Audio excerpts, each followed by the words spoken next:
Welcome back to the Echoes of Eden podcast. I'm your host, Jonah, and today we'll delve into the narrative found in Psalm 56, a part of the Old Testament written by David himself. Let's begin.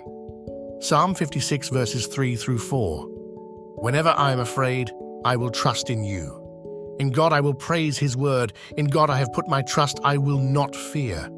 What can flesh do to me? David, known for his bravery and triumphs, acknowledged facing fears. Similar to us, he experienced moments of anxiety. However, young David entrusted his fears to God, stating his intentions to trust in the Almighty, regardless of his apprehensions. Spurgeon beautifully described David's state of mind. He feared, but that fear did not fill the whole area of his mind, for he adds, I will trust in thee. It's possible for fear and faith to coexist in our thoughts. At such moments, remember David's example, cling to faith despite the looming fear. Fear should never hinder our obedience to God or silence our testimonies.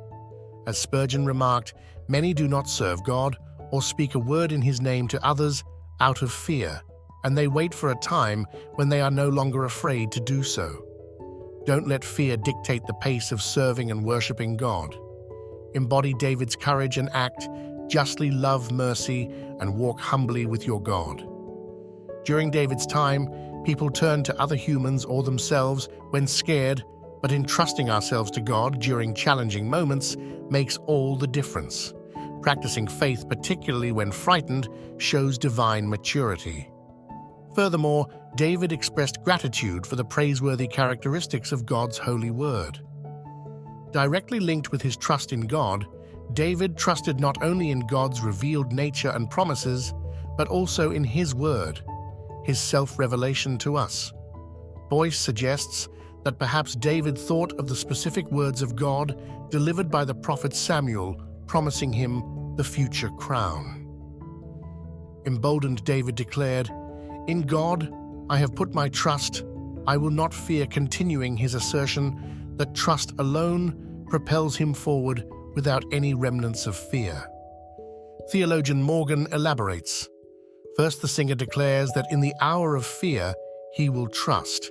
Then he declares he will trust and not be afraid. With faith justified by mountain-moving experiences, David pushes his initial declaration of faith into fuller confidence that eradicates any lingering anxieties. Lastly, David posed an essential rhetorical question: what can flesh do to me? While our human intuition replies with a lot of harm, David, grounded in trust in the Most High, realized that God's protection trumps any human adversity. As we conclude today's episode, reflect on the story and wisdom gleaned from Psalm 56. Be assured, dear listeners, that regardless of life's circumstances, we too can rely upon the promises and unchanging nature of our steadfast Creator. Join us again tomorrow as we continue exploring Scripture brought to life here on the Echoes of Eden podcast. Until then, have a blessed day.